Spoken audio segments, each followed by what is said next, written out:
Demek gördüğümüz kimi bu yolu Azad müəllim bağlayıb. Fikir verirsiniz. Əhalinin gediş gəliş yolunu bağlayıb.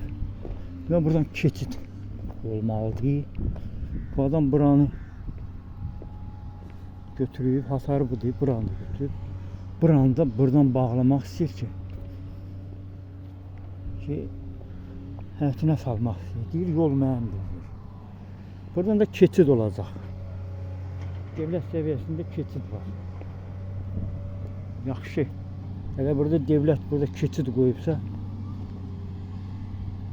bu villa da Azad müəllimindir. Buranı da bağlayıb. Burada da iş gedir. Şıdırıq iş gedir. Cemaat buradan gedirdiği yol koymuştular buradan. Oranın torpaq tökdürdü, bağlatdırdı oranı. Giriyor cemaat orada. Şimdi cemaat özü ləpirlə daha gəlmişik buradan açmışıq özümüzə yol.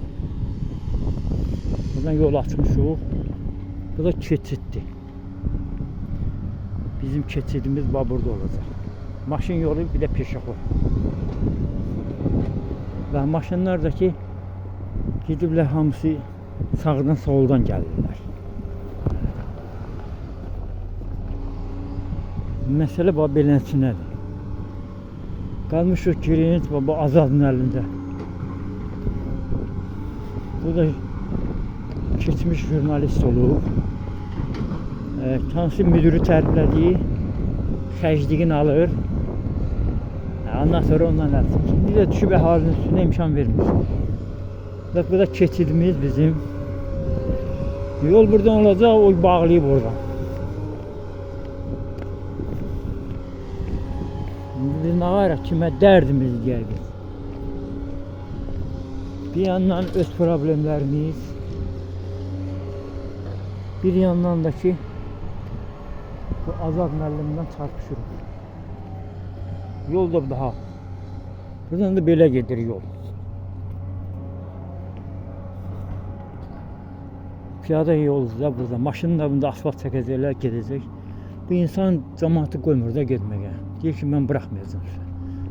Bir də maraqlısı oldu ki, əlində də bir tüyənk götürür. Maşının qabağına keçir. Deyir, buradan keçə bilməzsən sən.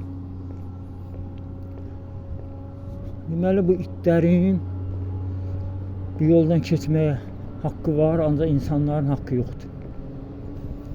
Gör, nə gündədir bu məmləkət. Bu Şirvan şəhərində baş verir bu hadisələr.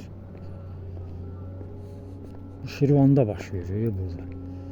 Şirvanda gələsən 7 dər kənd aşasan, 7 dər aşasan gəlib yerli cəmaata burada zülm eləyəsən. Və belə sensasiyon hadisə görünməmişdir. Maraqlısı odur ki, gedib qabağına çıxan da yoxdur, deyən də yoxdur ki, bala, sən axı niyə görə bu yolu bağlayırsan? Birinin cəsarəti çatmır insanların. Ona görə qorxuruq da biz. Qorxaq millətik.